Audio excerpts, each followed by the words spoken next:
Hello viewers, welcome to our channel. మీకు last వీడియోలో చూపించినట్టు పాట్ మిక్సింగ్ ఎలా తయారు చేసుకోవాలి. కొన్ని పాత మొక్కల్లో కుండీల్లో గడ్డగట్టుకుపోయి ఉంటాయి కదా, అట్లా మట్టి గడ్డగట్టుకుని పోతుంటుంది.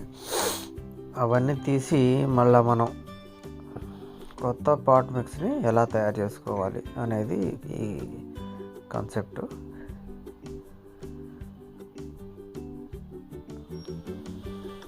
ఇలాగా అది కొంచెం మెత్తగుంది కాబట్టి వచ్చేసింది పొడి పొడిలాగా.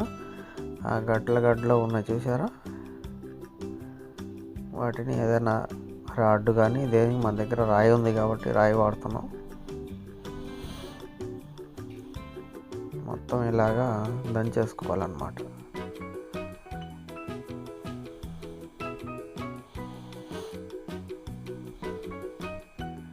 ఇలా చేసి ఎండబెడితే మంచిది. ఎండబెడితే మూలంగా ఇంకొద్దిగా డ్రైగా అయిపోద్ది అనమాట. ఎంత ఎండబెడితే ఎంత బాగా పాట్ మిక్స్ తయారవుద్ది. ఎందుకంటే ఇప్పుడు వాడి ఉన్నాం కాబట్టి అలా చేసుకోవాలన్నమాట. మొత్తం కట్టేసుకొని ఇప్పుడు మీకు దగ్గరలో ఎక్కడైనా సరే నర్సరీలు అవి ఉంటాయి చూసారా. మన దగ్గర లోడ్లు మనం తెప్పిలాం కాబట్టి నర్సరీలో పోయి ఏదో చోట కోకోపీట్ దొరుకుతుందండి.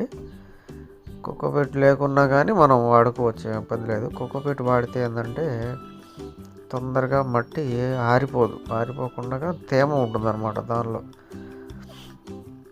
కోకోపీట్ ఎక్కడి నుంచైనా మనం తెచ్చుకొని ఉంటే మంచిది. సరే, చూస్తున్నారు కదా ఈ విధంగా. అంతకుముందు కూడా కోకోపీట్ వేసాం దీనిలో, కానీ వాడి ఉన్నాం కదా, అది కూడా మట్టి అయిపోయింది అనమాట. ఇప్పుడు 3 వంతులు మట్టి, 1 వంతు కోకోపీట్ వేసాం. ఇలా మొత్తం కలిపేసుకోవాలి. వీలైతే కొద్ది గడ్డలు కనపడుతున్నాయి కదా, అవి కూడా పొడి చేసుకుంటే ఇంకా మంచిది.